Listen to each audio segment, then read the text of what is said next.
Dave Bautista, on le connaît comme superstar du catch, puis comme acteur à Hollywood. C'est un parcours assez fou, c'est vrai. Mais ce qui est encore plus intéressant, c'est de voir que tout ça, toute sa carrière, a basculé grâce à quelques conseils bien précis. Et c'est justement ça qu'on va décortiquer aujourd'hui. Voilà. Plus de 10 millions de dollars. Imaginez un peu, c'est ce que Bautista pouvait empocher en une seule et unique année au top de sa forme. C'est un chiffre qui fait tourner la tête, non? Ça vous donne une petite idée de la pression et des enjeux quand on atteint ce niveau de succès? Alors, la question qu'on se pose, c'est comment on fait pour gérer ça, un succès pareil? Et surtout, comment on fait pour survivre quand tout s'effondre derrière? Parce que l'histoire de Bautista, c'est vraiment ça. C'est une leçon sur les deux extrêmes. Un voyage incroyable entre des sommets dingues et des chutes vraiment, vraiment brutales. Ok, pour comprendre, il faut revenir en arrière, tout au début de sa carrière. Oubliez l'image de la force de la nature qu'on a de lui aujourd'hui. À l'époque, Bautista, il était tout simplement paralysé par la peur. Son problème, c'était quoi? En fait, il était obsédé par l'idée de ne froisser personne, de ne pas faire de vagues, de bien respecter la hiérarchie, de ne surtout pas manquer de respect aux vétérans. Et cette obsession, ça le bloquait complètement. Il n'avançait plus, il était coincé. Et c'est à ce moment-là qu'une figure clé entre en scène. Une véritable légende du catch, son mentor, Triple H. Et il va lui dire un truc, une simple phrase, mais une phrase qui va absolument tout faire basculer. Tu veux gagner de l'argent ou tu veux te faire des amis? C'est un business. Bam, c'est direct, c'est brutal, mais c'est clair. Ces quelques mots, ils ont mis Bautista face à un choix crucial. Est-ce que je continue à être le gentil garçon qui veut plaire à tout le monde, ou est-ce que je commence enfin à me considérer comme un business? Et là, on voit bien les deux options. D'un côté, le chemin se faire des amis. On a peur du conflit, on respecte la hiérarchie à la lettre, résultat, on stagne. De l'autre, le chemin gagner de l'argent. On se voit comme une entreprise, on est sa propre marque. Et c'est là qu'il y a de la croissance. Il a dû faire ce switch mental, c'était la seule façon pour lui de décoller. Et Triple H ne s'est pas arrêté là. Il lui a donné ce deuxième conseil. Écoutez bien cette métaphore, elle est terrible, mais tellement parlante.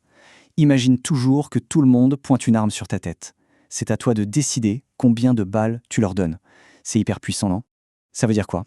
Ça veut dire que dans ce milieu, tout ce qu'on dit, tout ce qu'on fait de travers, ça peut être retenu contre nous. Le message, il est limpide. Protège-toi. Ne donne jamais à tes adversaires les armes pour te détruire. Bon, à ce stade, on pourrait se dire « Ok, histoire terminée. Il applique les conseils, il devient une star, fin d'histoire. » Mais non, pas du tout. C'est là que les choses prennent une tournure complètement inattendu, parce que le succès dans sa carrière ne l'a absolument pas préparé à l'échec qui allait suivre. Il a découvert, et de la pire des manières, qu'il y a un monde entre gagner des millions et savoir quoi en faire. C'est pas du tout la même compétence. Et cette leçon, elle a failli lui coûter absolument tout ce qu'il avait construit. Et là, c'est la dégringolade totale. Il a littéralement tout perdu. Sa maison a été saisie par la banque. Le fond du trou. Heureusement pour lui, une porte s'est ouverte, celle du cinéma. C'était sa seconde chance, l'occasion de tout recommencer à zéro, mais avec les leçons apprises. Et avec cette nouvelle carrière est venu un dernier conseil crucial, la pièce qui manquait à son puzzle. Et cette fois-ci, ça ne vient pas de Triple H, mais d'une autre légende absolue du catch, The Undertaker. Le conseil est d'une simplicité désarmante.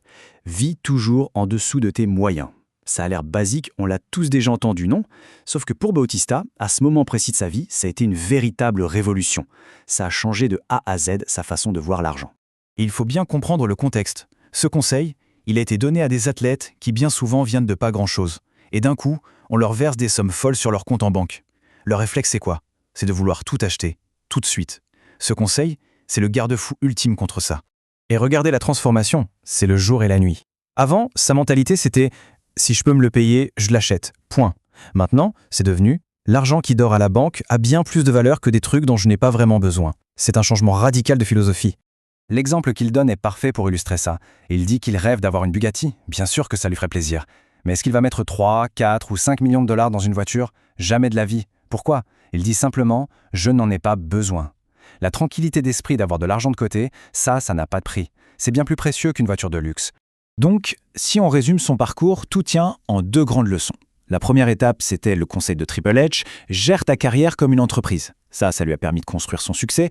Et la deuxième étape, le conseil de l'Undertaker, vis en dessous de tes moyens. Ça lui a appris à protéger ce succès. L'un ne va pas sans l'autre si on veut que ça dure. Et toute cette histoire, ça nous laisse avec une dernière question. Une question à laquelle réfléchir. Si on repense à la métaphore de Triple H sur les armes et les balles, on peut se demander, dans notre propre carrière, dans notre propre vie, c'est quoi les balles qu'on donne aux autres? Quelles sont nos faiblesses, nos erreurs, nos petites confidences qui pourraient un jour être utilisées contre nous.